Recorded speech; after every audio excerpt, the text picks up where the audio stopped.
الله فآمنت طائفة من بني إسرائيل وكفرت طائفة فأيدنا الذين آمنوا على عدوهم فأصبحوا ظاهرين. بسم الله الرحمن الرحيم.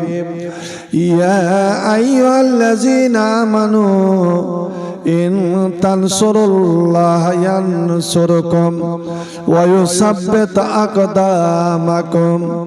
وقال النبي صلى الله عليه وسلم قال الله تعالى أنفق يا ابن آدم أنفق عليك. وقال ما من يوم يصبح العباد فيه إلا ملكان ينزلان فيقول أحدهما اللهم آت منفقا خلفا. وقال الآخر اللهم آت ممسكا تلفا. رب اشرح لي صدري ويسر لي أمري واحلل عقدة من لساني يفقهوا قولي. رب زدني علما رب زدني علما رب زدني علما.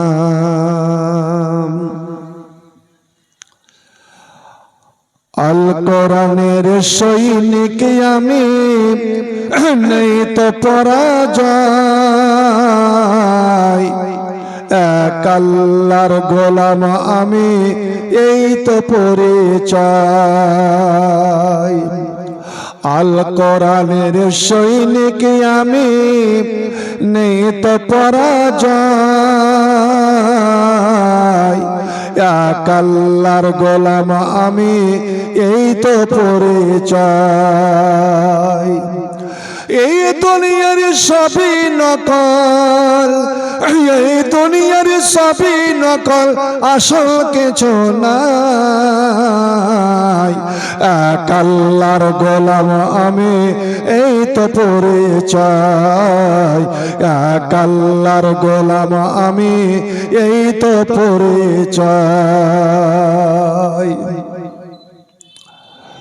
কোরআন হাদিস শাসনতন্ত্র রাসূল আমার নেতা। কোরআন হাদিস শাসনতন্ত্র রাসূল আমার নেতা। উৎস আমার চির আমলান ইতিহাস বীর গাথা। এক আল্লাহ ছাড়া আমার দেলে, এক আল্লাহ ছাড়া আমার দেলে ভয় তো কারো নাই। এক আল্লাহর গোলাম আমি এই তো পরিচয়, এক আল্লাহর গোলাম আমি এই তো পরিচয়। আল কোরআনের সৈনিক আমি নেই তো পরাজয়, এক আল্লাহর গোলাম আমি এই তো পরিচয়। জলসায় আসছি গাড়ি নিয়ে, জায়গাটা বলবো না, মালতীপুর আর এনায়েতপুরের মধ্যে রাস্তার ধারে বেশ জাম। গাড়িটা একটু স্লো করলাম, মিটিং হচ্ছে, আওয়াজ ভেসে আসছে। আপনারা সচেতন হন, সাবধান হন। এবারের ভোট বেঁচে থাকার ভোট। এই ভোটটা যদি ঠিকভাবে আপনারা সঠিক জায়গায় না দেন তাহলে বাংলার মাটিতে বাঁচতে হবে না। বলেন তো ভাই, এই কথাটা ঠিক না বেঠিক? আপনারা উত্তরটা চাই আপনাদের কাছে। আমি যদি সঠিকভাবে ভোটটা প্রয়োগ না করতে পারি তাহলে আমি বাংলার মাটিতে আর বাঁচব না। এ মরণ আর বাঁচন, জীবন মরণ কার হাতে? আপনারা বলেন, জোরে বলেন, মরণ আর জীবন কার হাতে? এই বাংলায় থাকতে গেলে আপনাকে এই ভোট, কিন্তু একবারও 10 মিনিট গাড়ি রুকে রাখলাম জানলা লাগিয়ে, একবার মুখ থেকে বের হলো না যে 91 লাখ মানুষের নাম, বৈধ ভোটারের নাম কেটে গেল। আপনাদের ফাইনাল লিস্ট বেরিয়েছে দেখবেন, আন্ডার জুডিশিয়ালে যারা ছিল এবার ওখানে ডিলিট করছে, বলছে কি এই জুডিশিয়াল ম্যাজিস্ট্রেটের মাধ্যমে এটা কাটা হয়েছে। এবং দেখা যাচ্ছে কোন এক জায়গায় 90, 91, 95% মুসলমান, তো 91 জনেরই নাম কেটে গেছে। ভাই আমার, একবার উল্লেখ করছেন না, যেখানে ভোটার নাই ভোটটা হবে কেমন করে? এদের আগামীতে কি অবস্থা হবে? এদের কি ব্যবস্থা? ভাই আমার, আর দেখছি মধ্যে মধ্যে মুসলমানেরা নারাও দিতে আছে, ইনকিলাব জিন্দাবাদ, বন্দে মাতরম বলে। আহা, মুসলমান তুমি জীবন দিতে পারো, জীবন দিতে পারো, কিন্তু শিরকের শব্দ যাতে আল্লাহ নারাজ হয়, আল্লাহর আকাশ হিলে উঠে, মুসলমান ওই শব্দ ব্যবহার করতে পারে না।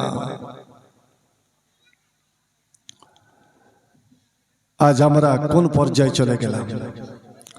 কোরআন হাদিস শাসনতন্ত্র, রাসূল আমার নেতা, উৎসব আমার চির আমলান, ইতিহাস বীর গাথা।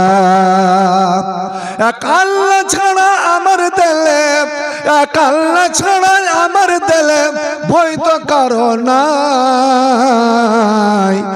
এক আল্লাহর গোলাম আমি, এই তো পরিচয়।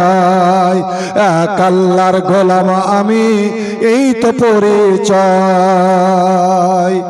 জীবনের চেয়ে ইমানের দাম জানো অনেক বেশি, তবে কেন ইমান রেখে জীবন নিয়ে খুশি? ইমানের, জীবনের চেয়ে ইমানের দাম জানো অনেক বেশি, তবে কেন ইমান রেখে জীবন পে খুশি? তোর ইমানের মাঝে আছে, তোর ইমানের মাঝে আছে মুনাফিকের জয়। এক আল্লাহর গোলাম আমি, এই তো পরিচয়। আল কোরআনের সৈনিক আমি, নেই তো পরাজয়।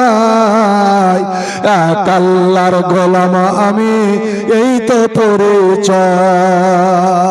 মুসলমান, আমার ইমানের একটা অংশ এটাই যে আমার জীবন আমি আল্লাহর হাতে সঁপে দিয়েছি। আল্লাহ যতদিন আমাকে রাখবেন, কেউ আমার একটা চুল ব্যাখ্যা করতে পারবে না।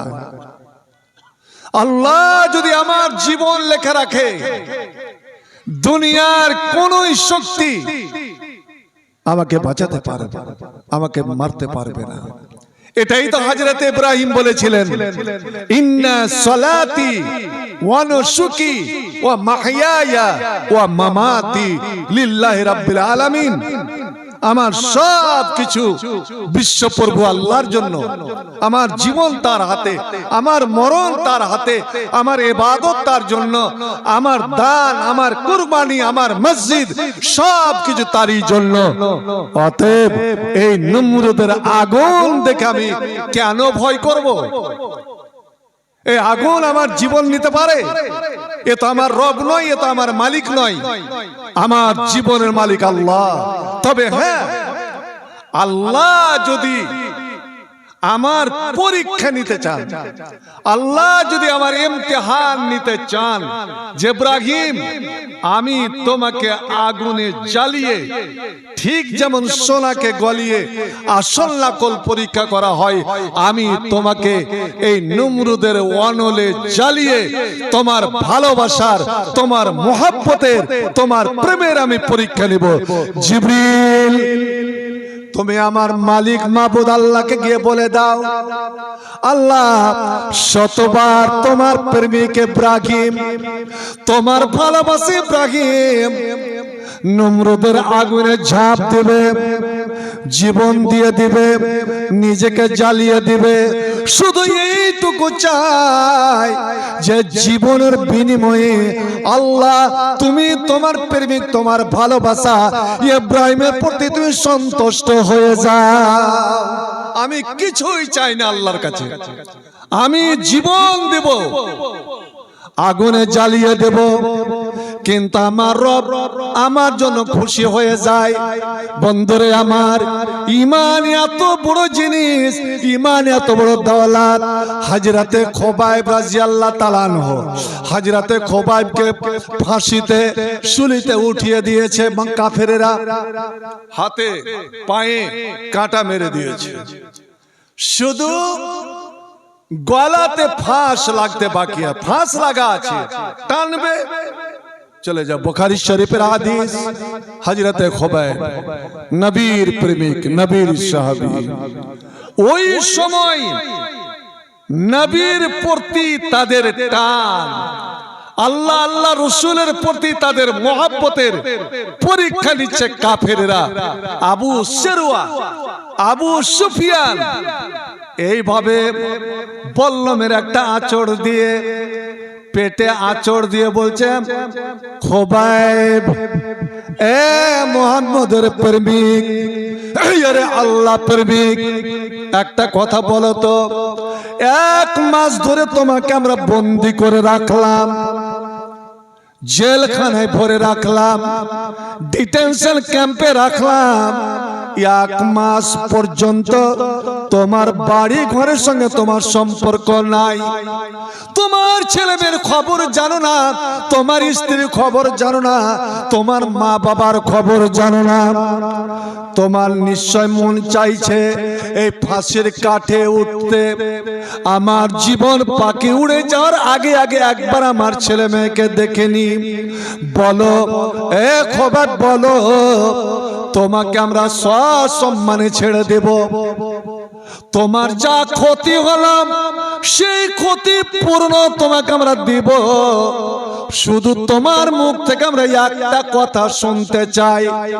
তোমাকে বলি না, এটাও বলবো না যে তুমি মুহাম্মদের দিন ছেড়ে দাও, তুমি অমুসলিম হয়ে যাও, তুমি কাফের মুশরিক হয়ে যাও, না এটা বলবো না, শুধু এইটা কথা শুনতে চাই যে তোমাকে এখন ফাঁসির কাঠ থেকে আমরা নামিয়ে দেব, ফাঁসির ফান্দা তোমার গলায় পরাবো না, তোমাকে আমরা এখানে দাঁড় করে রাখবো, আর তোমার চোখের সামনে তোমার প্রেমিক, সারা বিশ্ব মুসলমানের প্রেমিক আব্দুল্লাহর বেটা মুহাম্মদকে ধরে এনে যদি তোমার চোখের সামনে ফাঁসি দিই, আমরা যদি শুলি দিই, এটা তোমাকে কেমন লাগবে?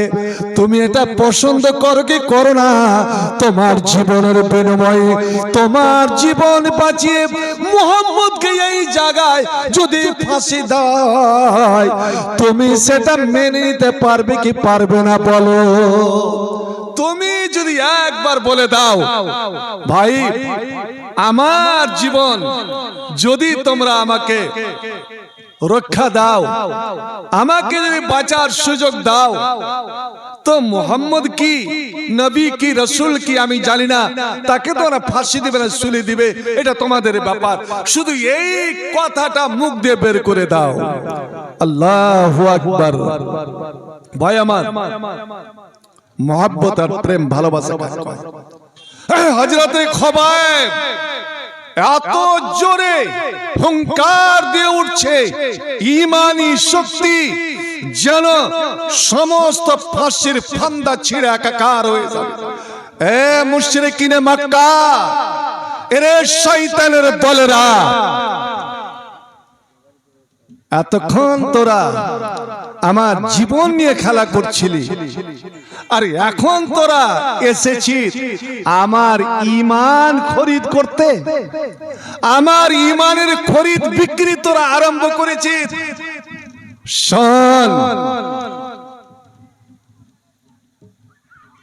ফাঁসি দেওয়া তো দূরে যাক, আমার নবী বন্দী হওয়া তো দূরে যাক, আমার গলাতে ফাঁসির ফান্দা লাগার আগে আগে আমার জীবন, আমার রোটা বের হওয়ার আগে আগে, আমি মরার আগে আগে যদি আমি শুনিনি যে আমার প্রিয় নবী, আমার হাবিব জনাবে মুহাম্মদ রাসূলুল্লাহ সাল্লাল্লাহু আলাইহি সাল্লামের পায়ে একটা কাঁটা লেগেছে, কোন কাফের পিছন থেকে আমার নবীকে একটা ঢেল মেরেছে, আমার নবী আঘাত পেয়েছে, নবী কষ্ট পেয়েছে, নবীর কষ্টটা, নবীর ওই ব্যথাটা, ওই আঘাতটা আমি যদি নিজের জীবনে নিজের শরীরে অনুভব না করি, জোরে আমার নবীর পায়ে নয়, খোবাইবের পায়ে যেন কাঁটাটা লেগেছে, আমার নবীর শরীরে নয়, আমার শরীরে যেন সে আঘাতটা লেগেছে, আমি যদি এটা অনুভব না করে, শুনে নাও আমি মুসলমান নই, আমি মুমিন নই, আমি নবীর প্রেমিক হতে আমি পারবো না। তোরা আমার ঈমান নিবি, ভাই আমার জীবন দিয়ে দেয়, ঈমান তারা দেয় না। ওরা কেমন ছিল? হযরতে সুমাইয়া, আম্মার, ইয়াসির, একই পরিবারের তিনজন, মা, যুবক বেটা, স্বামী, তিনটা খুঁটিতে বাঁধা আছে। বেটাকে সম্পূর্ণ উলঙ্গ করে দিয়েছে, স্বামীকে উলঙ্গ করে দিয়েছে। হাজার হাজার মানুষ এ দৃশ্য দেখছে, আনন্দ করছে। ভাই আমার, এ ডিটেনশন ক্যাম্পের ভয় শুরু থেকে চলে আসছে, আদমের কাল থেকে চলে আসছে। মুসলমান, তুমি ভয় করো না, ঈমানের জয় একদিন হবেই। সুমাইয়াকে হুঙ্কার দেওয়া হচ্ছে, সুমাইয়া দেখে নাও তোমার বেটার পরিণাম, দেখে নাও তোমার স্বামীর পরিণাম। তোমাকে বলছি তুমি ঈমান ছেড়ে দাও, মুহাম্মদের দ্বীন ছেড়ে দাও। তুমি একবার শুধু বলে দাও আমি ভুল করেছিলাম, আমি আমার পুরনো ধর্মে ফিরে এলাম, আমি দল ত্যাগ করে ওই দলে চলে গিয়েছিলাম, আবার আমি আমার পুরনো দলে চলে আসলাম। যেমন আজকাল হচ্ছে। হায় রে মুসলমান, দ্বীনের কোনো চিন্তা নাই, ইসলামের চিন্তা নাই। আজ কত বড় বড় হুঙ্কার আমাদের শুনতে হচ্ছে। এই ভারতের মাটিতে আমার মসজিদ বানাবার কোনো অধিকার নাই, এই ভারতের মাটিতে আমার আজান দেওয়ার কোনো অধিকার নাই, ভারতের মাটিতে আজানের মাইকের ধ্বনির আমার কোনো অধিকার নাই। এইগুলো কেউ কিন্তু বলছে না, কোন নেতা। কার দিকে আপনি করবেন? ভাই আমার, শুধু ছেড়ে দাও। হযরতে সুমাইয়া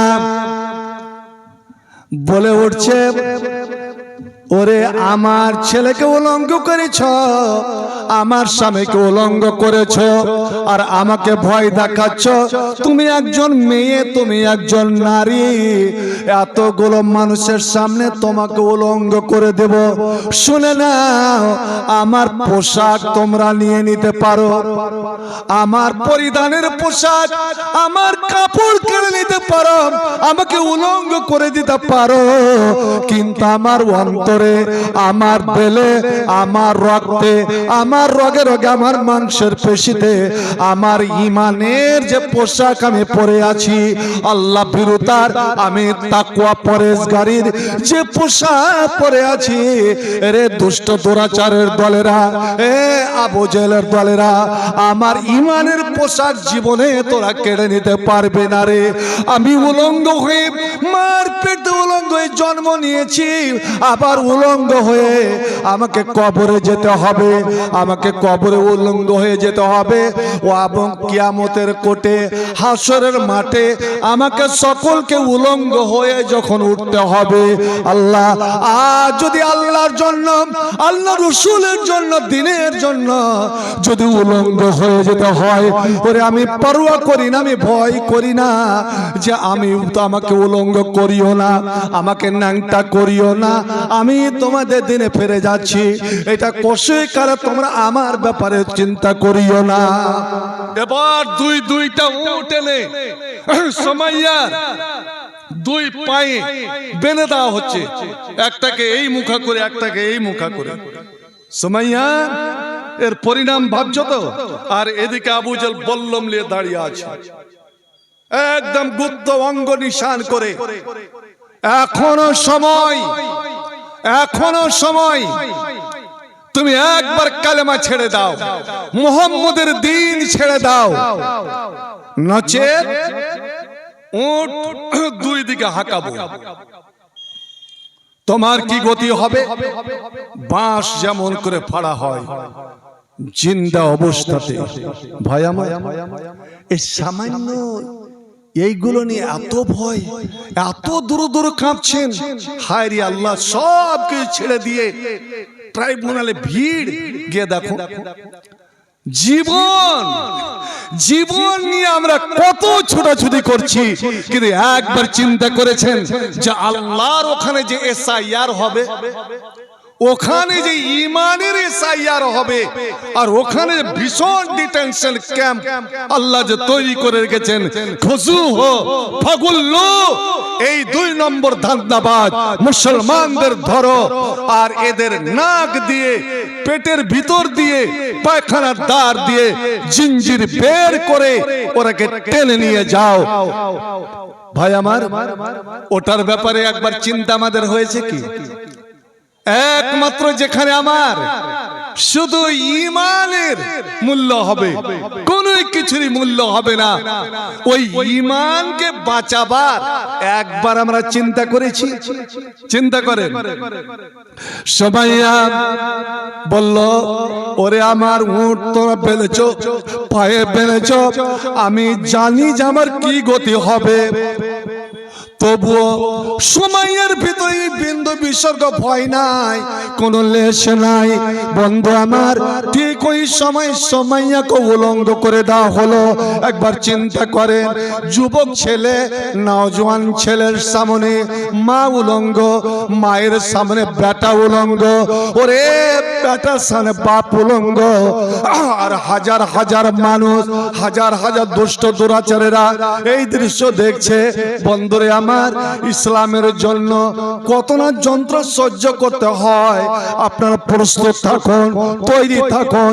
ঠিক ওই সময় দুপুরের টাইম আল্লাহর নবী ওই রাস্তা দিয়ে চলে আসছেন, রাস্তা দিয়ে চলে আসছেন। নবী কিন্তু দূর থেকে দৃশ্যটা দেখেছে, দূর থেকে দৃশ্যটা দেখেই নবী মুখে কাপড় দিয়ে দিলেন, দৃশ্য যেন দেখা যায় না, চোখটা ঢেকে নিলেন। হযরতে সুমাইয়ার চোখ আড়ালো না, আমার নবীকে দেখে ফেললেন। হযরতে সুমাইয়া আওয়াজ দিচ্ছেন, ইয়া রাসূলুল্লাহ, ওগো আল্লাহর নবী, ওগো আল্লাহর হাবিব, একবার আমাদের দিকে তাকান, একবার আমাদের করুণ অবস্থাটা লক্ষ্য করুন। নবী গো, একমাত্র আপনার প্রেমের পাগল হওয়ার জন্য আমাদের 3 জনের এই দুরবস্থা। ইয়া রাসূলুল্লাহ, একবার আমার দিকে আসুন, একটু এগিয়ে আসুন, আপনার নূরানি চেহারা, আপনার নূরানি চেহারা মোবারক আমাকে জি ভরে দেখতে দেন, এবং দয়া করে আপনি শেষবারের মতো আল্লাহর কাছে বদদুয়া করে দেন, অভিশাপ দিয়ে দেন। আল্লাহ, আর আমরা সহ্য করতে পারছি না, নবী গো এই সরকারের যন্ত্রণা সহ্য করতে পারছি না, আপনি একটু বদদুয়া করেন, উদুল্লাহ আল্লাহর কাছে বদদুয়া করেন, আল্লাহ যেন এদেরকে ধ্বংস করে দেয় আর আমরা যেন অব্যাহতি পেয়ে যাই, নাজাত পেয়ে যাই। বন্ধু আমার, এবার নবী নিজের চেহারাটা উলম পুদাম করলেন, নুরানি চেহারা করলেন। সুমাইয়াকে, সুমাইয়ের পরিবার হযরত ইয়াসের বেটা আম্মারকে ইশারা করে নবী বলছেন, ইসবের আলা ইয়াসের। ওরে মুসলিম সমাজ, এরে মুমিন মুসলমানেরা, তোমরা ধৈর্য ধরো, সবুর করো, এটা তোমাদের ঈমানের চূড়ান্ত পরীক্ষা, ঈমানের চূড়ান্ত পরীক্ষা। আল্লাহ তোমাদের সামনে এই পরীক্ষা নামিয়েছে। তোমরা পরীক্ষার একদম শেষ সীমায়, চরম সীমায় পৌঁছে গিয়েছো। আর বেশিক্ষণ তোমাদের পরীক্ষা দিতে হবে না। এই সময়টুকু শুধু ধৈর্য ধারণ করো, সবুর করো। আর আমাকে যে বলছো বদদুয়া, আমি কাউকে অভিশাপ দেওয়ার জন্য আমি দুনিয়ায় আসিনি, তবে আমি তোমাদের বলছি একবার খালি সবুর করে নাও। এদের যত রকমের জ্বালা যন্ত্রণা, যত রকমের কষ্ট, সব তোমরা মেনে নাও। আর আমাকে শেষবারের মতো যতটুকু দেখার আমাকে মন ভরে দেখে নাও। আমি মুহাম্মদ রাসূলুল্লাহ সাল্লাল্লাহু আলাইহি সাল্লাম বলছি, সুমাইয়া এই দুনিয়ায় আর তোমার সঙ্গে আমার দেখা হবে না। অল্পক্ষণ আর কিছু মুহূর্ত পরেই তোমার চির নিদ্রায় তুমি ঘুমিয়ে যাবে, আর তোমার সঙ্গে আমার দেখা হবে না। কিন্তু সুমাইয়া ইসবের আলা ইয়াসের, ওরে ইয়াসেরের পরিবার, ও ইয়াসেরের বংশধর, ওরে তোমরা ধৈর্য ধারণ করো, তোমরা সবুর করো।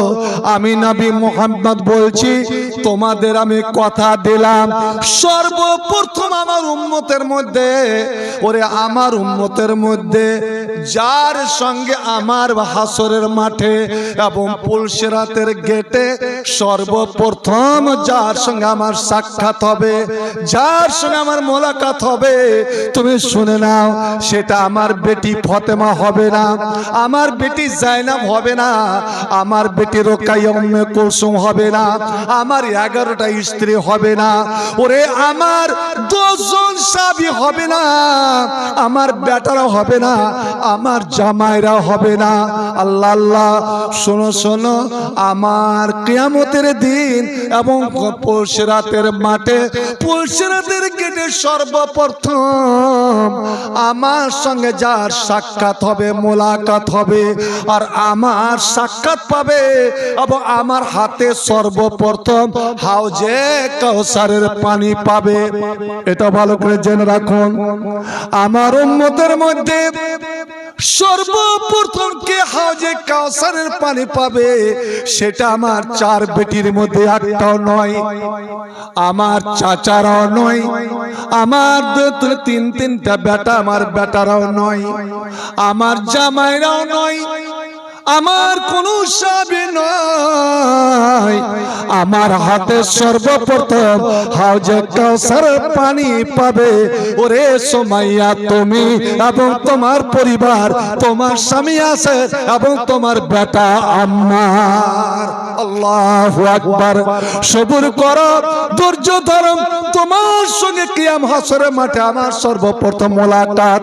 আর আমি নিজে হাউজে কাউসারের পানি উঠিয়ে, ওরে সুমাইয়া, আমি তোমার হাতে তুলে দিলাম।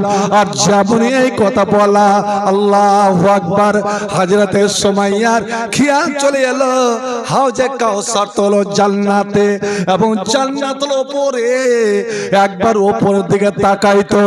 জানি না আল্লাহ যদি এই হতভাগিনীকে, নবীর প্রেমিকাকে, নবীর মাহবুবাকে যদি আল্লাহ জান্নাতটা দেখায়, ভাইরে আমার, বন্ধুরে আমার, আমার ঈমানের কত বড় মূল্য, নবীর মুহাব্বতের কত বড় মূল্য। হযরতে সুমাইয়া চট করে মাথা উঠিয়েছেন, জানি না বিড়বিড় করে ঠোঁট লড়ে উঠলো। আল্লাহকে কি বললো? রব্বুল আলামিন, তুমি ফেরাউনের বিবিকে শোকে জান্নাত দেখিয়েছো, আল্লাহ তুমি মারিয়ামকে জান্নাত দেখিয়েছো।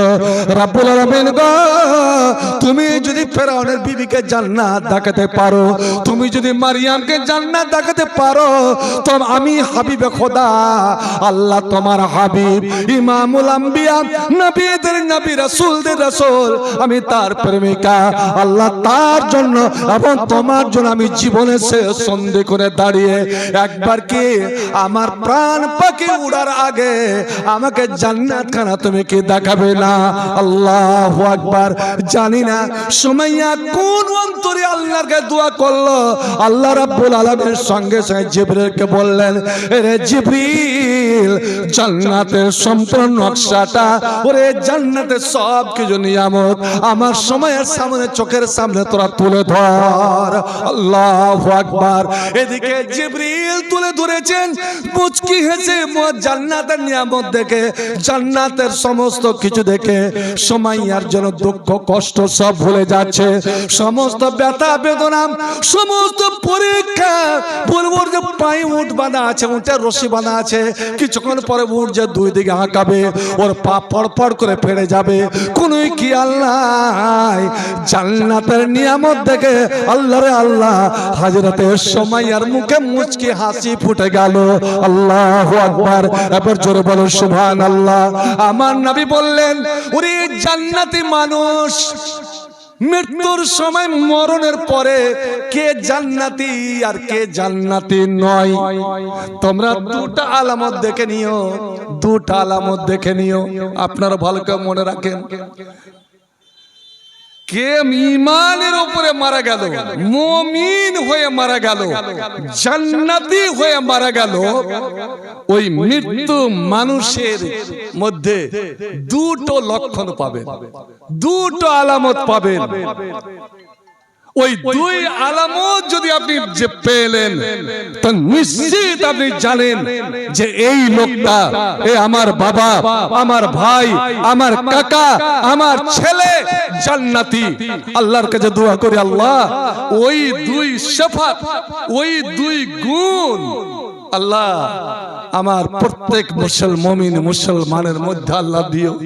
মৃত্যুর পর মৃত্যুর সময়ে এই দুইটা লক্ষণ, এই দুইটা আলামত যেন আমাদের ফুটে ওঠে। একবার সকলে বলুন আল্লাহুম্মা আমিন। বলতে পারবেন কোন দুই আলামত? ঈমানের পরিচয়, মুমিনের পরিচয়, জান্নাতি মানুষের পরিচয়। পরে বলছি। হযরতে সুমাইয়া এদিকে হেসেছে আর ওইদিকে উট দুই দিকে হাঁটা, একটা আওয়াজ হলো, শব্দ হলো, ওই বাঁশ যে ফাড়ায়, বাঁশ যে ফাটায়, বাঁশ যে ফটফট করে শব্দ হয়।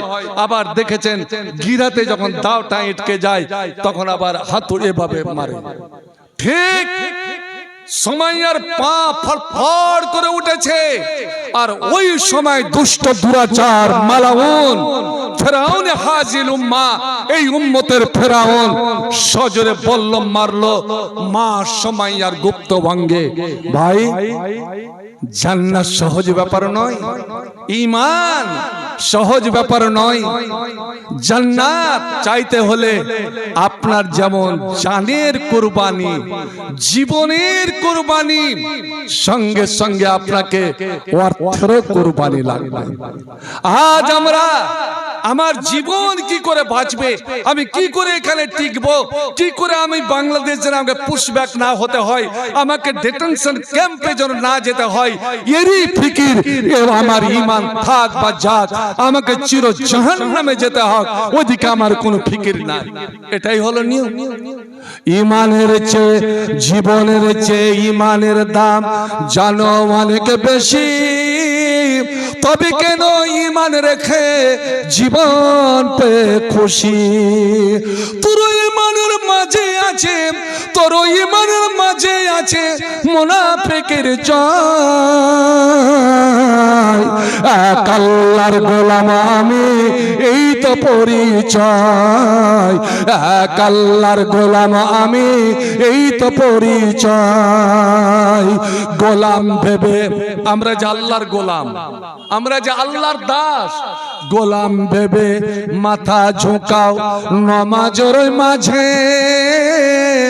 সে আল্লাহর সঙ্গে বেঈমানি করো সকালে এবং সাঁঝে।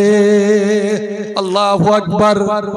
ভাইরে আমার, আজ আপনার কাছে চিঠি আসছে, খামে ভরা চিঠি। আমার কাছে এমন এমন মেসেজ আসছে, আল্লাহ রে আল্লাহ, জানি না এই নম্বর কেমন করে পাই, আমি প্রকাশ করতে চাই না। আপনি শুধু একটু বয়ান দেন, একটু শুধু বয়ান দেন। আপনি যেটা অফার করেন, যত টাকা চাইবেন সঙ্গে সঙ্গে আপনার এতে ঢুকে যাবে। শুধু একটা আপনি সোশ্যাল মিডিয়াতে বয়ান দেন, বিভিন্ন দেখতে অফার আসছে। কিন্তু আল্লাহ, কিন্তু আমার মনে হলো বন্ধুরে আমার, আবার সোশ্যাল মিডিয়াতে একটা ভাষণ ভেসে আসছে, আলেমেরকে সাবধান করা হচ্ছে। ও ইমামের দলেরা, রে মুলবির দলেরা, এই জুম্মার নামাজে তোমাদের যে মিম্বারে খুতবা দেওয়া হয়, ওই খুতবাতে যেন উস্কানিমূলক ভাষণ না দেওয়া হয়, উস্কানিমূলক যেন ভাষণ না দেওয়া হয়। আল্লাহর আল্লাহ, রাজনীতির নেতা একজন বলছে, আলেম পশ্চিম বাংলার ইমামদেরকে সাবধান করা হচ্ছে, ওরা জুমার খুতবাতে যেন উস্কানিমূলক ভাষণ না দেয়। অর্থাৎ জানিয়ে দেওয়া হলো, গোটা ভারতবর্ষে জানিয়ে দেওয়া হলো এবং সমস্ত রাজনৈতিক দলকে জানিয়ে দেওয়া হলো যে মুসলমান আলেমেরা, মৌলবীরা, ইমামেরা এরা উস্কানিমূলক ভাষণ দিয়ে থাকে। নাউজুবিল্লাহ। বন্ধু আমার, কোন আলেম, কোন নায়েবে রাসূল, নবীর প্রতিনিধি ওরে উগ্রতাকে মান্যতা দেয় না, উস্কানিমূলক এরা জীবনে ভাষণ দেয়নি, দিবেও না। ইসলাম সেটাকে সমর্থন করে না। আমার ইসলাম হলো শান্তির ধর্ম, আমার ইসলাম হলো ত্যাগের ধর্ম। ওরে তুমি গাল খাও কিন্তু অপরকে তুমি গাল দিও না, নিজে মার খেয়ে নাও কিন্তু অপরকে তুমি মার দিও না। কেউ তোমাকে বদদুয়া করবে, তুমি বদদুয়া করবো না। আমার নবী জীবনে আদর্শ করে দেখিয়ে দিয়েছেন, নবীকে গাল দিয়েছেন, নবীর গালের প্রতিশোধ আম্মা জান আয়েশা নিয়ে নিলেন। ওরে ইহুদির পেটে ইহুদি, আমার স্বামীকে গাল দিছি, ওরে তুই মর, তোর বংশ ধ্বংস হয়ে যাক, তোর সারা শরীরে পোকা পড়ুক। সঙ্গে সঙ্গে আমার নবী মুখ চেপে ধরেছেন, আয়েশা এত উগ্র মূর্তি তুমি কেন ধারণ করলে? তুমি শেরনি, তুই বাঘিনী কখন থেকে হলে? তোমার জবান, তোমার ভাষা এত কেন অশ্লীল হয়ে গেল, এত কড়া ভাষা হয়ে গেল কেন? ইয়া কল বাজা। ওরে আয়েশা, যদি তুমি জান্নাত নিতে চাও, এ মুমিন মুসলমানেরা, তুমি যদি জান্নাত নিতে চাও, আল্লাহর প্রিয় ভালোবাসা হতে চাও, তো নিজের ভাষাকে সংশোধন করে নাও, নিজের ভাষাকে মিষ্টি করে নাও, নিজের জবানকে তুমি মিষ্টি করে নাও। কঠোর ভাবে কথা বলিও না, তুমি নম্রতা অবলম্বন করো, নম্র হও, তুমি কঠোর হবে না। আসসালামু আলাইকুম। আমাদের যে ওই খাওয়ার ব্যবস্থা আছে, এর আগে ডেলিগেট ফি ছিল 130 টাকা, ওটাকে পরিস্থিতির সাপেক্ষে 100 টাকা করা হলো। 100 টাকা এখন স্টেজে যান, 130 টাকার পরিবর্তে 100 টাকায় দিয়ে ডেলিগেট কুপন কেটে আপনারা খাবারটা গ্রহণ করতে পারেন। আসসালামু আলাইকুম। এক্ষুনি এত তাড়াতাড়ি কমে যায় না বাজি, তো আরো অপেক্ষা করবে, আরো কমবে, যায় না। দেখেন না, খানাটা যেন নষ্ট না হয়, একটা ওইটা আমার অনুরোধ যে অনেক সময় ধার দিয়ে দান করা হয়, ধার দিয়ে দান করা হয়। এই যে ডেলিগেটের ব্যবস্থা, এই খাওয়া দাওয়ার ব্যবস্থা, এই মসজিদকে কেন্দ্র করেই তো আপনারা 100 টাকা দিয়ে খাবেন, পেটটাকে শান্তি দিলেন, আর আপনার ওই টাকাটা মসজিদে খরচ হবে, আপনার মসজিদে দান চলে গেল। অতএব আল্লাহর ঘরের জন্য, ঘরকে কেন্দ্র করে যেই ভাত মাংস তৈরি হয়েছে, এটা যেন নষ্ট না হয়। আমার এইটুকু অনুরোধ রইল, 100 টাকা হোক বা 120 টাকা হোক বা 30 টাকা হোক, এটা কোনো বেশি নয়। খেয়ে যাবেন, খেয়েও আপনার দান করা হবে। হ্যাঁ, বলছিলাম বন্ধু আমার, হযরতে আয়েশা ওই সময় বলেছিলেন, ইয়া রাসূলুল্লাহ আলাম তাসমা মা ক্বালা লাকাল ইহুদি, এই ইহুদির বাচ্চা আপনাকে কি বলে গেল, আপনি কি শুনেন নাই? এত বড় গাল দিয়ে গেল, আপনি আমাকে ওকে কিছু না বলে আমাকে নিষেধ করছেন। আল্লাহর নবী বললেন, আলাম তাসমাই মা কুলতু লাহু, আরে আয়েশা তুমি কি শুনোনি আমি প্রতি উত্তরে কি বলেছিলাম? ও বলেছে আসসালামু আলাইক, তুই মর। আমিও বলেছি ও আলাইক, তোর নিয়ত তোর কাছে, তুই যদি ভালো এতে দিয়ে থাকিস তো ভালোই। এখান থেকে একটা দলিল জেনে রাখুন, কোন অমুসলিম নেতা মাথা এসে যদি আপনাকে সালাম দেয়, আসসালামু আলাইকুম বা আসসালামু আলাইকুম যেমন করে হোক, আপনি আগে বেড়ে কিন্তু ওয়ালাইকুম সালাম বলে মুসাফা করবেন না। এটাই তো মুসলমানের ভুল। একটু যদি কেউ ইনশাআল্লাহ আলহামদুলিল্লাহ সুবহানাল্লাহ লা ইলাহা ইল্লাল্লাহ মুহাম্মদ রাসূলুল্লাহ যদি পড়ে দেয় অমুসলিমরা, তো এরা পট করে এত ভুলে যায় যে দেখো অমুসলিম হয়ে আমাদের কলেমা পড়ছে। আরে যদি এতই কলেমা ভালোবাসা হলো, ইসলাম ভালোবাসা হলো, ওকে চলেন তো বলেন তো যে গোসল করে তোমার সব কিছু আবর্জনা পরিষ্কার করে চলো মসজিদে, তুমি কালেমা লা ইলাহা ইল্লাল্লাহ পড়ে মুসলমান হয়ে যাও, দেখি কতটা দিনকে ভালোবাসে। নবী আমার বলেছিলেন, ওরে আয়েশা শুনে নাও, আমি বদদুয়া দেবার জন্য আসিনি। গোটা দুনিয়ার দুশ্মনেরা, ইসলাম দুশ্মনেরা একজোট হয়ে যদি আমাকে বদদুয়া দেয়, আমাকে অভিশাপ দেয়, আমার কোনো ক্ষতি হবে না। পক্ষান্তরে আমি যদি একবার বদদুয়া দিয়ে দিই, ওরা ধ্বংস হয়ে যাবে। কিন্তু আমি বদদুয়া দেওয়ার জন্য দুনিয়াতে আসি না। ভাই আমার, ত্যাগ। আজ যে এই বিপদ, বর্তমান যে বিপদের আমরা সম্মুখীন, শুনুন বুখারী শরীফের একটা হাদিস, আল্লাহ নবী বলছেন যে অনেক সময় বিপদ আল্লাহ ওখান থেকে নির্ধারণ করেন, আসমান থেকে কোন একটা বিপদ, কোন এক মুসিবত। ঠিক যেমন আজ বর্তমান আমেরিকা আর ইরানের সাজানো যুদ্ধ, এই মুসলমান ইরানকে নিয়ে কত যে বাড়াবাড়ি। ইসরায়েল শেষ হয়ে গেছে না, ইরান বলে সব শেষ করে, ইসরায়েলের কিছুই ক্ষতি হয়নি। জেনে রাখুন, ইসরায়েলের কিছুই ক্ষতি হয়নি, এগুলো সাজানো। তো যাকে আমি বলছিলাম মিসাইল ছড়লো, আর এদিক থেকে ও মিসাইল, আর শূন্যতে গিয়ে মহাশূন্য আকাশে গিয়ে ওরা ওখানে বিস্ফোরণ করিয়ে দিল, কোনো ক্ষয়ক্ষতি হলো না। নবী আমার বলেন, এ মুমিন মুসলমান, ওরে তোমাদের মাঠ ভরা ফসল, এখন তোমাদের আছে তোমাদের ভুট্টা ফসল, তোমাদের জয়া ধান, কত রকমের আল্লাহ রাব্বুল আলামিন ফসল করে দিয়েছেন। আমি আকাশ থেকে শিলা বৃষ্টি দিব, আমি এত বড় বড় শিলা বৃষ্টি দিয়ে ওদের ভুট্টা ফসলকে গুঁড়িয়ে দেব, ধানকে গুঁড়িয়ে দিব, অনেক জায়গায় ক্ষয়ক্ষতি হয়ে গেল। ঠিক যেই সময় ওই শিলা বৃষ্টি, ওই মুসিবত আরম্ভ হবে, ওই সময় আল্লাহর কোন বান্দা দুটা অস্ত্র ব্যবহার করলো, দুটা হাতিয়ার ব্যবহার করলো, একটা হচ্ছে দান আর একটা হচ্ছে দোয়া। এক হচ্ছে দোয়া, এক হচ্ছে দান। আপনি একটা দান বের করে, সাদকা বের করে দিয়ে আল্লাহর কাছে দোয়া করলেন বর্তমান পরিস্থিতি দেখে।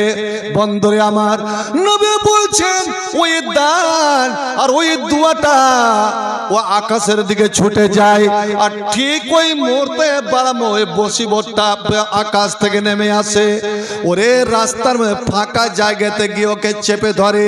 ফাইওয়াল জহা হাদিসের শব্দ, ওই বিপদটা নিজের শক্তি খাটিয়ে ওই সাদকা, ওই দোয়াকে চাপন দিয়ে জমিনে আসতে চায় যে আমি যাব, আমি মুসলমানের ক্ষতি করব। ওরে এখন তার এসআইআর বিপদে আছে, এই নাম যে ডিলিট হয়ে গেছে বিপদে আছে, এই বিপদটাকে আরো বাড়িয়ে দেব, আতঙ্ক বাড়িয়ে দেব। মুসলমান দান। নবী আমার বলেন, ওরে তোমার দান এবং তোমার দোয়া এত শক্তিশালী রে, যে আল্লাহ যে তকদিরে কতগুলো জিনিস লিখে দেয়, এটা মানুষের কথা যে তকদিরের লেখা নাকি বদল হয় না, তকদিরের লেখা পরিবর্তন হয় না।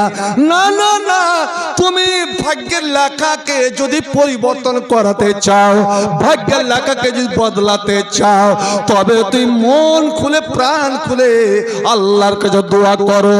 মুসলমান, আমার বর্তমান দোয়া করার সময় এসেছে, আপনি মন প্রাণ খুলে দোয়া করেন।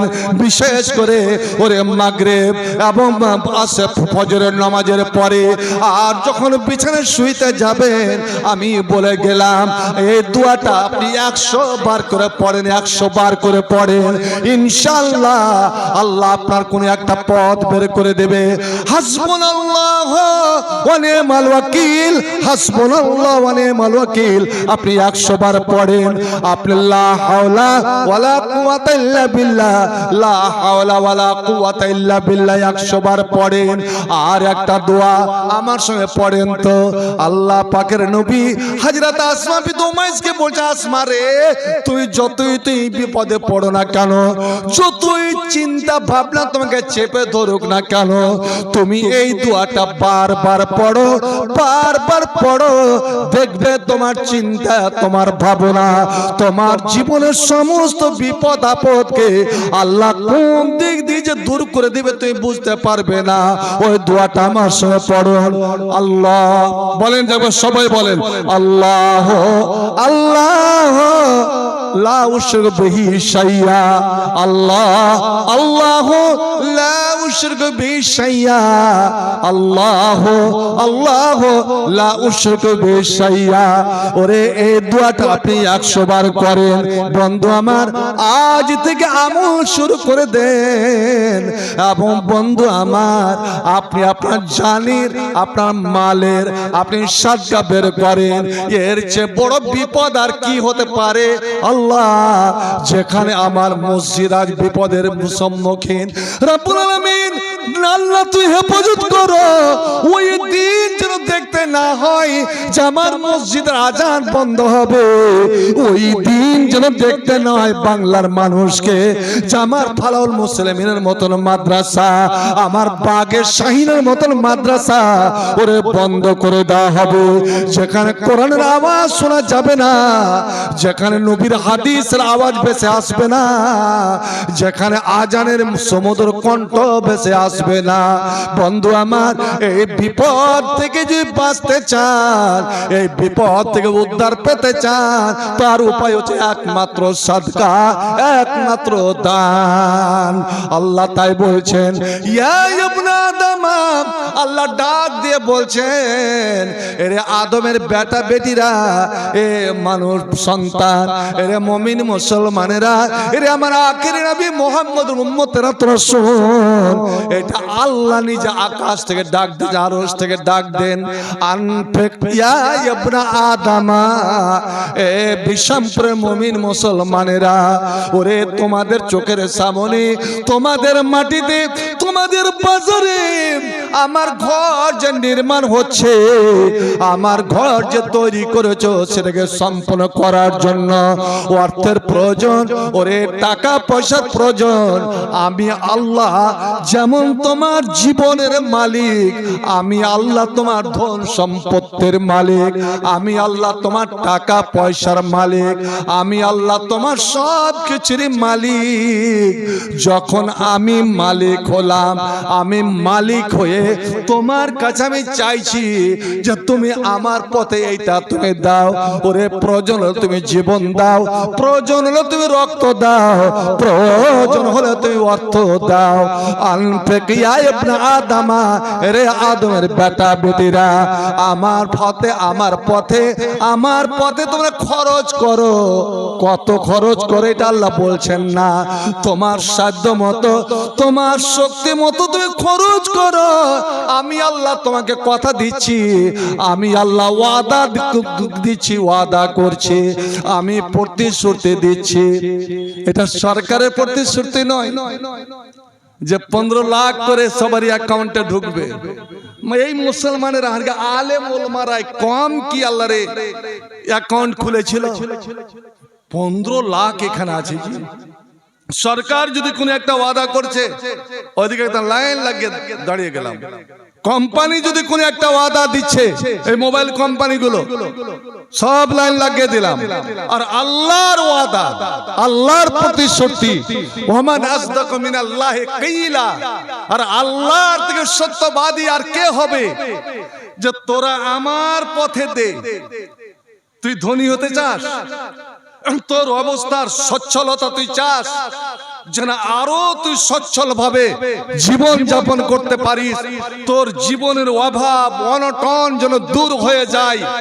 শোন, অভাব অনটন দূর করার যে কয়েকটা পথ আছে, তার মধ্যে একটা পথ আপনি যদি আজ থেকেই এটা পরিকল্পনা করে নেন যে আমি ডেইলি এটা আমি সদকা করব, ধরেন 5 টাকা করে, 5 টাকা করেই আমি দান করব। আপনি এর উপরে আমল করেন তো 1 বছর আপনি অটল থাকেন, এইভাবে আমল করে যান।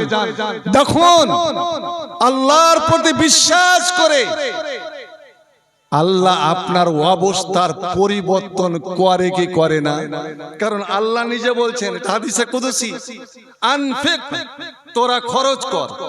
আয় এ মসজিদের দোতলা তো করেছি, এখন তোরকে পলাস্টার হয়েছে, জানলা কপাট হয়েছে, টাইলস বসেছে, তো সুন্দরভাবে চাকচিকন নিচেটা করেছি, ওপরটা করতে পেরেছি না? নিচেটা পুরুষ লোকেরা পড়বে তার জন্য চাকচিকন, আর ওপরটা ওরকম মেয়ে ছেলে পড়বে তার জন্য ওটাকে পরিষ্কার করবি না? এটা পূর্ণটা হলো আমার ঘর, আর আমি আল্লাহ সুন্দর, ইন্নাল্লাহ জামিল, আমি সুন্দর এবং সৌন্দর্যটাকে আমি পছন্দ করি। ওরে তুই আমার ঘরকে যেইভাবে পরিষ্কার পরিচ্ছন্ন করবি, আমি আল্লাহ তোর জন্য ঠিক জান্নাতে ওই রূপেই আমি ঘর আমি আল্লাহ তোর জন্য বানাবো। শুনুন, নবী যখন মেরাজে গেলেন, এক জায়গায় নবীকে বসালেন, আল্লাহ বলেন জিবরিলকে, জিবরিল আমার নবীর উম্মতের, এই যে আপনারা বসে আছেন, এরকে জীবনে যত আমল আছে, নামাজ, রোজা, হজ, যাকাত, দান, খায়রাত, দোয়া, বড় বড় নেকি, তো কোনটা আমলের কি নেকি তার একটা রূপ দিয়ে, ঠিক যেমন টিভিতে অ্যাড আসে, মোবাইলে অ্যাড দেখায়, ওইভাবে একে একে দেখাও, একে একে দেখাও। নবী আমার বলছেন, ওরে জাতালাইয়া ওজুর উম্মতি, আমার সামনে, আমার চোখের সামনে আমার উম্মতের নেকি, আমলের নেকিগুলো তুলে ধরা হলো। এটা নামাজের নেকি চলে গেল, রোজার নেকি চলে গেল, হজের নেকি চলে গেল, 2টা 3টা করে নেকি দেখানো হচ্ছে। এটা রোজার নেকি, এটা হজের নেকি, এটা নামাজের নেকি, আর একটা ছোট্ট নেকি আবার ওখানে ইয়াদ চলে এলো। ব্যাপার কি, 2-3টা নেকি দেখানোর পরে আবার বারবার ফিরে ওই নেকিটা আসছে, বারবার ফিরে নেকিটা আসছে। আমি জিবরিলকে বললাম, জিবরিল এই নেকিটা কাজটা তো খুব ছোট্ট মনে হচ্ছে, কিন্তু বুঝতে পারছি না কাজটা কি, কিন্তু এর নেকিটা এত বিরাট আকারে কেন দেখা হচ্ছে, আর বারবার বারবার ঘুরে ফিরে ওই নেকিটা আমার চোখের সামনে কেন আসছে? বলো এটা কিসের নেকি? ওটা নামাজের নেকি, এটা রোজার নেকি, হজের নেকি, দান খায়রাতের নেকি, উমুকের নেকি, কিন্তু এই নেকিটা কাজটা দিয়েছে খুব ছোট, কিন্তু কি যে কাজ বুঝতে পারছি না, কিন্তু নেকি একদম অসীম নেকি, বিরাট নেকি, আর বার বার বার বার আমার চোখের সামনে আসছে। নবী আমার বললেন, হযরতে জিবরিল বলছেন, ও গো আল্লাহর নবী, এটা নেকিতে কোনো বড় কাজের বিনিময় নয়, এমন কোন কাজের বিনিময় নয় যাতে আপনার উম্মতকে খুব কষ্ট পেতে হবে, আপনার উম্মতকে খরচ করতে হবে। এই নেকিটার সম্পর্ক হলো মসজিদের সঙ্গে, আল্লাহর ঘরের সঙ্গে। কি আল্লাহর বান্দারা হাট খোলার মুমিন মুসলমানেরা মসজিদ বানিয়েছিল। মসজিদ বানিয়ে ওই মসজিদে ঝাড়ুদার রাখতে তারা পারেনি। একজন মসজিদে দেখাশোনা করবে, মসজিদ পরিষ্কার করবে, তার জন্য তারা কোনো মোতাওয়াল্লি রাখতে পারেনি। একটা কথা শুনলেন, বড় দুঃখ লাগে। আজকাল আমরা মসজিদে মুলবি রাখি, ওই মুলবিকে আমরা শাসাই, ওই মৌলবীর কাছে আমরা পরিষ্কার পরিচ্ছন্ন ঝাড়ু দাইয়ে নেব, এটা করনি ওটা করনি, তোমাকে এই বেতন দিচ্ছি। ভাই আমার খবরদার, অনুরোধ করে যাচ্ছি, মসজিদে যে মক্তবে যে শিক্ষক রাখবেন, মৌলবী রাখবেন, ইমাম রাখবেন, তাকে আপনারা শাসানে দিবেন না, তার দ্বারা এই কাজগুলো নিবেন না। আপনি তার জন্য আলাদা লোক রাখুন। আর যদি আপনি নিজের জীবনের গুনাহ মাফ করাতে চান, আল্লাহর প্রিয় ভালোবাসা হতে চান, তো জীবনে না হলেও একদিন আপনি মসজিদ গিয়ে ঝাড় দেন। নবী আমার বলেন, ও জিবরিল তুমি বলে দাও এই কাজটা কি, আর এর বিনিময় নেকি যে এত বড়, এই এত বড় নেকির কারণটা কি? হযরতে জিবরিল বললেন, ওগো আল্লাহর হাবিব, মাস্টার মাইনুল হক মসজিদে নামাজ পড়তে ঢুকেছিল, আর ঢুকে দেখছে মসজিদের ভিতরে একটা কুটা পড়ে আছে, একটা আবর্জনা পড়ে আছে, যে কোনো জিনিস পড়ে আছে। আর আল্লাহর ঘর আবর্জনা যুক্ত হতে পারে না, আল্লাহর ঘরে ময়লা মাটি থাকতে পারে না, খড় কুটা থাকতে পারে না। ও দেখলো ওখানে ঝাঁটা নাই, ঝাড়ু নাই, কিছুই নাই। ওরে নিজের হাতে, নিজে হাততাল কাজা ওই খড়কুটাটা, ওই আবর্জনাটা কোনো ঘৃণা মনে করলো না। এটা আল্লাহর ঘর, আল্লাহর ঘর, এটা আল্লাহর অফিস, ওরে আল্লাহর সাক্ষাতের জায়গা, আল্লাহকে পাওয়ার জায়গা, যেখানে বান্দা এবং আল্লাহর মোলাকাত, আল্লাহর কথা হয়। এখানে আমি এই আবর্জনা রাখবো না। ও করলো কি, নিজের হাতে ওই কুটাগুলো, খড় কুটাগুলো, ওই আবর্জনাগুলো ধরে ধরে ধরে ধরে ও বাইরে গিয়ে নিক্ষেপ করে এলো, বা এইভাবে হাত মারতে মারতে বাইরে ফেলে এলো। ইয়া রাসূলুল্লাহ, আল্লাহর বান্দা আল্লাহর ঘর থেকে নিজের হাতে যে আবর্জনা পরিষ্কার করলো, আল্লাহ রাব্বুল আলামিন ওকে এতই ভালোবেসে নিল। ওরে আমার ঘরকেও আপন মনে করলো, আমার ঘরকে এত পরিষ্কার করলো, আমার ঘরকে এতটা যখন ভালোবেসেছে, আমি আল্লাহ এই সামনে একটা কুটা সরিয়ে দেওয়ার কারণে, একটা আবর্জনা সরিয়ে দেওয়ার কারণে আমি ওকে অত বড় নেকি দিব, যেই নেকিটা বড় বড় আমলের বিনিময়ে আমি কাউকে দিব না। কারণ এবার চিন্তা করেন, একটা আবর্জনা সরিয়ে দেওয়া যদি এত বড় নেকি হয়, ওই মসজিদের আমি একটা পাঙ্খার ব্যবস্থা নিলাম, ওই মসজিদে আমি চাটের ব্যবস্থা নিলাম, ওই মসজিদে আমি কপাটের ব্যবস্থা নিলাম, ওই মসজিদে আমি জানলার ব্যবস্থা নিলাম, ওই মসজিদে যেমন কি আল্লাহর নবীর মসজিদ, মদিনা মসজিদ অনেকে দেখেছেন, আজ লাখো লাখো মানুষ নামাজ পড়ে, কিন্তু 40টা মানুষ আটক না। ওরে সামান্য একটু জায়গা বেঁচে আছে। আল্লাহ নবী বললেন, ও মদিনার মানুষ, এর হাট খোলার মানুষ, মসজিদকে সম্প্রসারণ করতে হবে, মসজিদকে বড় করতে হবে, তার জন্য এই জায়গাটার প্রয়োজন, এই জমিটার প্রয়োজন। কিন্তু জমি তো এমনি এমনি পাওয়া যাবে না, এর জন্য টাকার প্রয়োজন। আর 1 টাকা 2 টাকা নয়, 100 200 নয়, ওরে 55,000 রূপ মুদ্রা, 55,000 রূপার চাঁদির টাকা লাগবে। আমি জমিওয়ালার সঙ্গে কথা বলেছি, তোমরা চাঁদা দাও, তোমরা চাঁদা দাও, তোমরা সবাই যে যা পারবে তোমরা চাঁদা দাও। অভাবের সময়, দুর্ভিক্ষের সময় আল্লাহ নবী মিম্বারে দাঁড়িয়ে 3-3 বার বলছেন, তোমরা যে যা পারবে তোমরা চাঁদা দাও। ওরে 55,000 টাকা হলে এই জায়গাটা নিয়ে নেওয়া হবে এবং এই জায়গাটা মসজিদে মিশিয়ে দেওয়া হবে। আমি নবী রাসূলুল্লাহ যারা যারা অংশ নেবে, যারা যারা চাঁদা দেবে, আমি প্রত্যেকের জন্য আমি জান্নাতের জামিনদার হয়ে গেলাম। নবী বলে যাচ্ছেন, কিন্তু না, সাড়া পাওয়া যাচ্ছে না।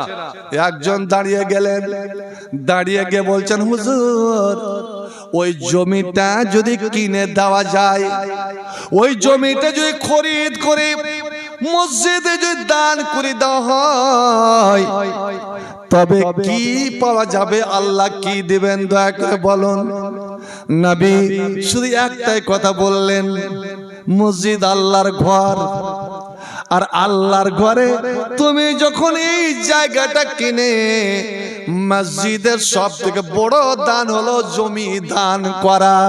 এই জমিটা যদি তুমি দিয়ে দাও, তবে আমি রাসূলুল্লাহ বলছি ফালাকাল জান্নাহ, ওরে তোমার জন্য জান্নাত। আমি অতক্ষণ জান্নাতে যাব না যতক্ষণ আমি ওই দানকারীকে সঙ্গে নিয়ে আমি জান্নাতে প্রবেশ না করাবো। এইটুকুর বিনিময় জান্নাত। আল্লাহু আকবার। সঙ্গে সঙ্গে লোকটা বলে উঠছেন, ইয়া রাসূলুল্লাহ, মসজিদে এই দান করার বিনিময় যদি জান্নাত হয়, তা আমার অনুরোধ, আপনি কাউরি কাছে চাঁদা নেবেন না, কাউরি কাছে চাঁদা নেবেন না। যা টাকার প্রয়োজন, যত দাম লাগবে, আমি ও দাম একাই স্বীকার করে নিলাম। আমি জমিনের মালিকওয়ালা মালিকের সঙ্গে কথা বলবো, যা দাম হবে সমস্ত দাম আমি কালকে মিটিয়ে আমি আল্লাহর নবী আল্লাহর ঘরের জন্য দান করে দিলাম। সুবহানাল্লাহ। আল্লাহর নবী আকাশের পরে তাকালেন, তাকে বলছে, আল্লাহ তুমি তোমার এই বান্দার দানকে তুমি কবুল করে নাও। আরে মসজিদে তো নামাজ পড়ছেন উমরা হজে গিয়ে, কিন্তু একবার ইতিহাসকে স্মরণ করেছেন। এই মসজিদ এতটা ছোট ছিল যে 40টা মানুষের জায়গা। প্রথম সম্প্রসারণ করলেন। আচ্ছা, আপনাদের মসজিদটা কিন্তু দেখার আমার সুযোগ হলো না। এই নিচে তালাতে আছে মামা, আপনারা নিচে তালাটাকে পরিষ্কার করেছেন তো? আপনাদের নিচে তালা যেটা আছে সব দেওয়া আছে, টাইলস মাইলস কিছু বসেনি। বিশামপুরে এত গরিব হ্যাঁ। আর ওপরের কি অবস্থা আছে? ওপরে ওরকম আছে। আলহামদুলিল্লাহ, ইনশাআল্লাহ হবে। তো চাঁদা নিতে দিলেন না, এবার লেন। মসজিদও বড় হবে, নামাজিরা নামাজ পড়বে, পানির তো প্রয়োজন, উযু তো করা লাগবে। আর গোটা মদিনার মধ্যে একটাই কূপ ছিল, একটাই কূপ, ইন্দারা। দেখেছি ওই বড় মসজিদে, জুমা মসজিদে একটা বড় ইন্দারা ছিল। কম দূর দূর থেকে মেয়ে ছেলে আসতে পানি নিয়ে যেত ওখান থেকে। তো গোটা মদিনার মুসলমানেরাও, মুনাফিকেরাও, ইহুদিরা, আর ইহুদিরকে 3টা বংশ, বনু কায়নুকা, বনু নাজির, বনু কুরাইজা, সবাই ওই কূপ থেকে পানি নিত। আর কূপের মালিক ছিল কিন্তু ইহুদি, ইসরাইল। এরা হলো খুব কট্টর মুসলমানের দুশমন। এরা করলো কি, মুসলমানের জন্য ট্যাক্স লাগিয়ে দিল। পানি নিতে গেলে এক ডল পানির দাম 1 দিরহাম করে দিতে হবে। আল্লাহু আকবার। ওই গরিব মুসলমানেরা যারা 3 দিন 2 দিন 4 দিন ধরে অনাহারে থাকতেন, জিহাদের ময়দানে গিয়ে যাচ্ছে, 3 দিন ধরে বেচারার পেটে দানা পানি নাই, জিহাদের ময়দানে দৌড় দিচ্ছে। স্ত্রী বলছে, থামুন দেখি কাউরি বাড়ি গিয়ে কিছু পাওয়া যায় কি যায় না। একজনের বাড়ি থেকে 5টা খেজুর চেয়ে এনে দিচ্ছে, যে আপনি 2টা খেজুর 5টা আপনি আপনার চোখের সামনে বসে বসে খেয়ে নেন। জানি না এটা জীবনের শেষ খাওয়া নাকি, আপনাকে আমি খাওয়াবো, আমার দাও পানিটা পান করিলেন। হায় রে আল্লাহ, তারা কেমন মুসলমান ছিল বিবিরে। আমি 3 দিন অনাহারে থাকতে পারি, কিন্তু আমি যে বসে তোমার সামনে খেজুরগুলো খাবো, আর এই সময়ের মধ্যে যদি আমার নবীর কোনো ক্ষতি হয়ে যায়, দিনের যদি কোনো ক্ষতি হয়ে যায়, আল্লাহর কাছে কি জবাব দেব? না, খেজুরগুলো তুমি আমার কোমরে দিয়ে দাও, সেটে দাও, বেঁধে দাও একটা কাপড়ে, সর আমি খেয়ে নেব। ঠিক আছে, খেয়ে নেবেন।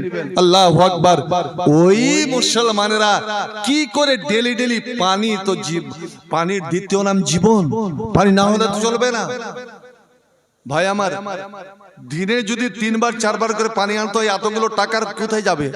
নবী আমার বললেন, ওরে মদিনার মুসলমানেরা, এর পানি হচ্ছে জীবন। এই পানি যদি কেউ কাউকে পান করায়, তার জন্য জান্নাত। কুকুরকে পান করার বিনিময়ে জান্নাত। আল্লাহ একটা মানুষকে যদি তুমি জীবন দিতে পারো, তো সারা বিশ্ব মানবকে জন্য তুমি জীবন দিলে। এই কূপটা, এই কূপে একটা অংশ নেওয়ার জন্য, ভাগ নেওয়ার জন্য তোমরা চাঁদা দাও, চাঁদা দাও। ওরে টাকা কিছু জমা হলে ইহুদির সঙ্গে কথাবার্তা বলে ওরে অর্ধেক ভাগ আমরা খরিদ করে নিব, আর খরিদ করে নিয়ে মুসলমানের জন্য দান করে দেব। আজ থেকে মুসলমানকে চাঁদা দেওয়া লাগবে না, টাকা দেওয়া লাগবে না। জিজ্ঞেস করা হলো, ইয়া রাসূলুল্লাহ, এই ইঁদারাটা কেনার জন্য যদি টাকা দেওয়া হয়, দান করা হয়, তো কি পাওয়া যাবে? নবী বললেন, ওরে তুমি যে মানুষকে জীবন দেবে, তার বিনিময় হচ্ছে, বদলা হচ্ছে জান্নাত। আমি রাসূলুল্লাহ আল্লাহর পক্ষ থেকে বলছি, তার বিনিময় জান্নাত। মসজিদ দান করবে, তার বিনিময়, তার বদলা হচ্ছে জান্নাত। যেমন এই কথা বলা, ওই প্রথম লোকটা যে মসজিদের জন্য 55,000 টাকা এককালীন দান করে দিল, ওই জায়গাটার জন্য, ও বলছে, ইয়া রাসূলুল্লাহ, ইয়া হাবিবাল্লাহ, বেয়াদে মাফ করবেন, যদি ইঁদারাটা কিনে মুসলমানকে দান করা হয়, তার জন্য যদি জান্নাত হয়। নবী গো, এই গরিব ভাইদের কাছে, গরিব মুসলমানদের কাছে আপনি চাঁদা নিয়েন না। যা টাকা লাগবে, যা দাম লাগবে, আমি ইহুদির সাথে কথা বলবো, আমি সম্পূর্ণ দামটা, সম্পূর্ণ টাকাটা আমি দিয়ে দেব। আল্লাহু আকবার। আল্লাহর নবী আকাশের পানি মাথা উঠিয়ে বলছেন, আল্লাহ দেখে নাও, রাব্বুল আলামিন, আমি এর দানে সন্তুষ্ট, তুমিও সন্তুষ্ট, তুমি রাজি হয়ে যাও। বন্ধুরে, ওই ইন্দার অর্ধেকটা ভাগ খরিদ করতে 35,000, ওদিকে 55,000, আর এদিকে 35,000, হিসাবটা করেলেন। এবার আল্লাহ নবী বলছেন, ও আমার ভালোবাসা সাহাবী, তোমার ইচ্ছা, তুমি মালিকানা, নিজের মালিকানাতে রাখতে পারো, আর মুসলমানকে তুই ফিরিয়ে দিতে পারো, বা তাদের কাছে টাকা নিতে পারো। ইহুদিরকে মতন তো তুমি জুলুম করবে না। ইয়া রাসূলুল্লাহ, আমি নিজের মালিকানার জন্য নয়, আমি ইঁদারা আপনাকে দিয়ে দিলাম, এবং গোটা মদিনা মুসলমানের জন্য দান করে দিলাম। আল্লাহু আকবার। নবী আবার মেম্বারে উঠে আকাশের পানে হাত উঠে দোয়া করলেন, আল্লাহ আমার প্রিয়, আমার ভালোবাসার দানে আমি বড় খুশি, আল্লাহ তুমি খুশি হয়ে যাও। আছে কি বন্ধু আমার এখানে কেউ আছে কি? বিপদের সময় 30,000 সেনাবাহিনী তৈরি করতে হবে। নবী বললেন, ওরে এক ভাগের যে এক ভাগ, অর্থাৎ 10,000 শূন্যকে যে তৈরি করে দেবে, আমি নবী মুহাম্মদ তার জন্য জান্নাতের জমিনদার হয়ে গেলাম। আল্লাহু আকবার। ওই লোকটাই দাঁড়িয়ে বলছে, হুজুর গো, 10,000 সেনাবাহিনীকে যা উট লাগবে, যা ঘোড়া লাগবে, যা টাকা লাগবে, যা পয়সা লাগবে, যা অস্ত্র লাগবে, আমি দিয়ে দিলাম। বন্ধু আমার, নবী বলছেন, না না না, তোমার এই দান আমি সন্তুষ্ট হতে পারলাম না। ওরে তুমি আরো দান করতে পারবে। ও লোকটা বাড়ি যাচ্ছে, আর বাড়ি যে কিছুক্ষণের মধ্যে একটা বস্তা নিয়ে আসছে, বস্তার মাথায় করে এনে নবীর সামনে রেখে দিলেন। ইয়া রাসূলুল্লাহ, আপনি কবুল করে নিন। কি আছে এতে? বলছে, হুজুর বেশি কিছু নাই, মাত্র 27.5 কিলো চাঁদি, 27.5 কিলো চাঁদি, হিসাবটা রাখবেন, 27 কিলো চাঁদি। নবী বলছেন, জিবরিল আমার নবীর কানে কানে বলছেন, না এখনো ওর দান করার সমর্থন আছে, এখনো মন মতো দান করেনি। নবী বলছেন, ওরে আমার প্রিয় ভালোবাসা, তোমার দানে আমি খুশি হতে পারলাম না। আবার বাড়ি গেলেন। কিছুক্ষণ পরে একটা বড় পুটলি বেঁধে হাতে নিয়ে নবীর কাছে রেখে দিচ্ছেন। ইয়া রাসূলুল্লাহ, আপনি কবুল করুন। কি আছে? নবী বলছেন, ইয়া রাসূলুল্লাহ, আপনি নিজে হাতে খুলে দেখুন। ওরে খুলেছে, সাহাবায়ে কেরাম চমকে উঠেছে, খাঁটি সোনা। বলছে, কত আছে হুজুর? ইয়া রাসূলুল্লাহ, মাত্র 5.5 কিলো সোনা যা আমার বাড়িতে ছিল, 27.5 কিলো চাঁদি, 5.5 কিলো সোনা। নবী বলছেন, ওরে আমার প্রিয় ভালোবাসা, এখনো তোমার দান সম্পূর্ণ হয়নি, সম্পূর্ণ হয়নি। ও বলছে, হুজুর কিসে আপনি খুশি হবেন? আমি 700 ঘোড়া আমি আল্লাহর পথে আমি দান করে দিলাম। সুবহানাল্লাহ। নবী বলছেন, তোমার দান এখনো অসম্পূর্ণ, এখনো পূর্ণ হয়নি। এবার কিছুক্ষণ পরে উঠে বলছে, ইয়া রাসূলুল্লাহ, ইয়া হাবিবাল্লাহ, আমি পূর্ণ করে দিলাম। ওদিকে 27.5 কিলো চাঁদি, 5 কিলো সোনা, 700 ঘোড়া এবং আমি 300 উট এবং উটের এবং ঘোড়ার যা কিছু লাগে আমি সব দিয়ে দিলাম, 1000 পূর্ণ করে দিলাম। এবার জিবরিল বলছেন, ইয়া রাসূলুল্লাহ, ইয়া হাবিবাল্লাহ, এবার এর দান পূর্ণ হয়েছে, আপনি কিভাবে দোয়া করবেন আপনার ব্যাপার। আল্লাহর নবী ওরে মিম্বারে আরোহণ করলেন, যেই মিম্বারের নিচে রয়েছে হাউজে কাউসার। হাসরের মাঠে কিয়ামতের দিন যখন হাউজে কাউসার বের হবে, এ হাজিরা, এরে উমরাকারীরা বলছি শুনুন, যখন মসজিদে নববীতে ঢুকবেন ওই মেম্বারের দিকে তাকাবেন, আপনার মনে পড়ে যাবে, ওরে আলেমদের মুখে শুনেছি এই মেম্বারের নিচে নবীর কদমের নিচেই হচ্ছে হাউজে কাউসার। যেই পানি, 1 গিলাস পানি আল্লাহর নবী তার উম্মতকে চিনে চিনে পান করাবেন। জান্নাত যেতে হলে নবীর হাতে 1 গিলাস পানি অবশ্য লাগবে। যারা নবীর হাতে পানি পাবে না তাদের পোড়া কপাল, তারা জান্নাত কোনো সময় পাবে না। এবার আল্লাহ মেম্বারে উঠলেন, হাত উঠালেন, আল্লাহ ফারা পাইয়া দেয়, হাত উঠালেন আর উঠিয়ে বলছেন, এবার নাম নিয়ে বলছেন, আপনার নামটা শুনে রাখুন। ওদিকে জমি 55,000, আপনার ইন্দারা 25,000, 35,000, আর এদিকে সৈন্য বাহিনীর জন্য 27.5 কিলো সোনা আর 27 কিলো চাঁদি, 5 কিলো সোনা আর ঘোড়া এবং উটনি 1000। ইনি অন্য কেউ নয়, ইনি হচ্ছেন নবীর ডাবল জামাই, নবীর ডাবল জামাই হযরত উসমান জিন্নুরাইন। উসমান জিন্নুরাইন, যে উসমানকে এই শিয়া কাফেররা গাল দিয়ে থাকে, এই শিয়ারা যার উপর লানত করে, আল্লাহ রে আল্লাহ, এই হযরত উসমানের জন্য নবী দোয়া করছেন, আল্লাহুম্মা রাজিতান উসমানা, আল্লাহ উসমানের উপর রাজি হয়ে গেছি, আল্লাহ তুমিও রাজি হয়ে যাও। বন্ধু আমার, আসুন তো দেখি সর্বপ্রথম এই মসজিদের জন্য, এই আল্লাহর ঘরের জন্য স্মরণীয়, বরণীয়, মনে রাখার মতন কে একটা দান করতে পারে। ঠিক যেমন আব্দুল খালেক জালসার শুরুতে আমার হাতে 6,000 টাকা দান করেছিলেন। আল্লাহর কোন বান্দা আছে কি বলতে পারবে? এই গ্রামে অনেক অনেক চাকরিজীবী আছে, অনেক অনেক ধনী ব্যক্তি আছেন, যারা এই মসজিদটার যে কোনো একটা অংশের, হয় উপরের অংশ বা নিচের অংশের মেঝেটার ভার নিয়ে নিতে পারবে। যা আমি আমার বাড়ি ঘর সাজিয়েছি, কিন্তু এই বাড়ি ঘর, যে বাড়ি ঘরে আমি সাজালাম, এখান থেকে একদিন আমার দেহটা বের হবে, ওরে আমাকে কবরে যেতে হবে। আর কবর তো আমার জানি না জান্নাতের বাগান হবে না জাহান্নামের গর্ত হবে। ওরে কবরকে যদি জান্নাতের বাগান বানাতে চান তো আসুন, ওরে নিজের ঘর বাড়িকে যেভাবে সাজিয়েছেন আপনার আল্লাহর ঘর খানে ওইভাবে সাজাবার চেষ্টা করে। কেউ আছেন এমন আল্লাহর বান্দা, আল্লাহর বান্দা যে এই প্রতিশ্রুতিটা দিতে পারবে? একাই যদি না হয়, 2-4 জনে মিলে, যে মসজিদের নিচেটা তাইলে সে যা খরচ হবে আমি সেটা দিব, আমি সেটা বহন করব। আছে এরকম আল্লাহর কোন বান্দা? আরে একজন যদি না হয়, একার পক্ষে যদি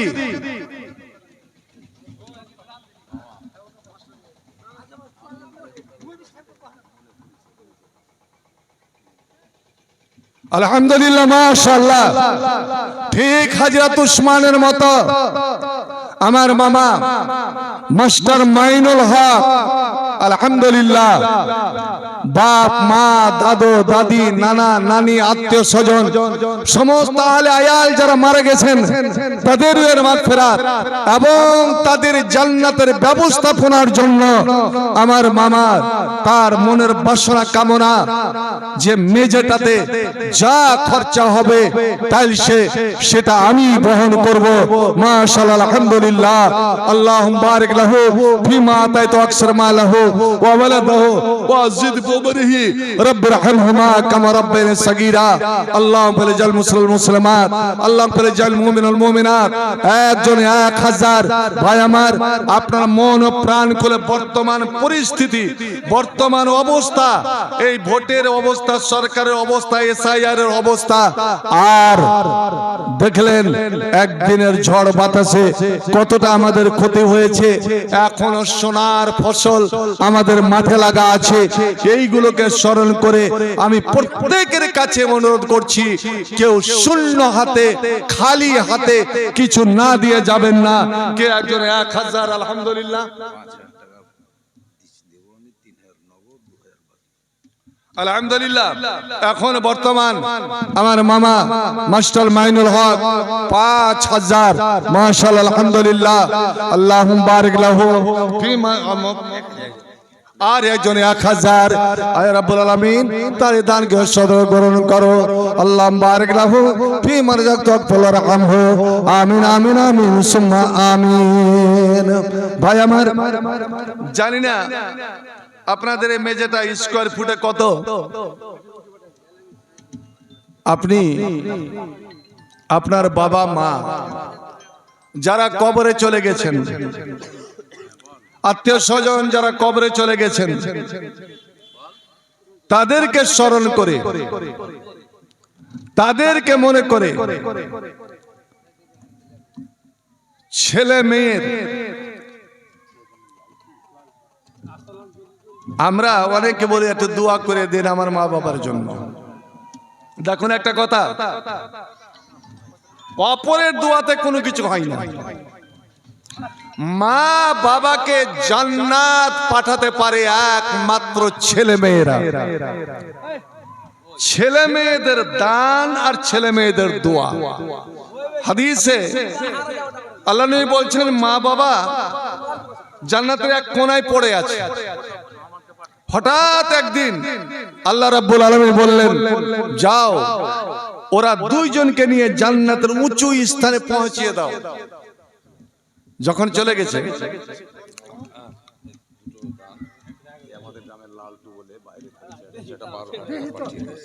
লালটু, আর আসল নাম কি? আব্দুল জলিল উর্ফে লালটু বাইরে থাকে। আলহামদুলিল্লাহ, 12000, মাশাআল্লাহ, আলহামদুলিল্লাহ, উর্ফে লাল্লাহ। তার দানকে লক্ষ কোটি বলে তুমি কবুল করো। আল্লাহুম্মা সাল্লি ওয়া সাল্লিম ওয়া বারিক আলাইহি। এটা গ্যাসের কোম্পানি 50 লাখ টাকা শুধু খরচ করেছে বাড়ি পিছনে। কত টাকা আছে? জালিমার কাছে আর এখানে বাড়ি, হ্যাঁ এই খালে কেন ওই বড় বাড়ি করেছে, ওটা দোতলা বাড়ি। ওই যে খালে, ওই বাবুর যে মারা গেছে, বাবুরের ভাইটা। হ্যাঁ বাবুর ভাই। আলহামদুলিল্লাহ, আল্লাহ আকবার, মাশাআল্লাহ, আলহামদুলিল্লাহ। হ্যাঁ, কত সব থেকে এখানকার মতো হ্যাঁ, এটা কথা হলো নাকি? 3000 নেন না, বাপ দিচ্ছে 6000। আর কি নাম এটা? আব্দুর রহমান। হ্যাঁ।